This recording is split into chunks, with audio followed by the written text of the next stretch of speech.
బాలరాజు అయితే దెబ్బలతో దాహం దాహం అని గుడి ముందు కూర్చొని అలా అంటూ ఉంటాడు. ఇక అక్కడికి మధుమిత వచ్చి ఒక గిన్నెలో నీళ్ళు వేస్తూ ఉంటుంది.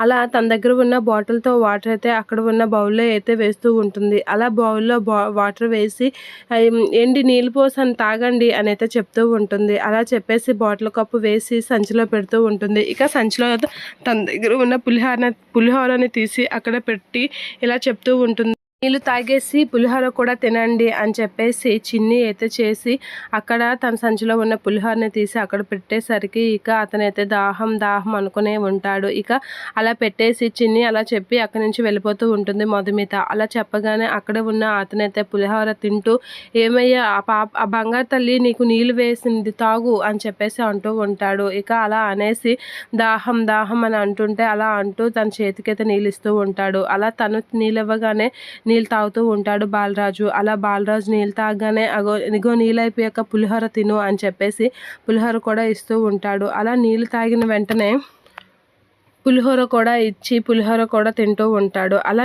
పులిహోర అవి తింటూ ఉండగా నాకు దాహం తీరింది, నా దాహం తీర్చిన బంగారు తల్లి ఎవరో అని చెప్పేసి బాలరాజు అనేసరికి అదిగో ఆ తల్లే, ఆ అమ్మాయే నీకు దాహం తీర్చింది అనేసరికి ఇక వెనక నుంచి చూస్తూ ఉంటాడు. ఇక మధుమిత అయితే అక్కడి నుంచి వెళ్ళిపోతూ ఉంటుంది. బాలరాజు అయితే మధుమిత ముఖం చూడడు. ఇక మధుమిత అయితే అక్కడి నుంచి వెళ్ళిపో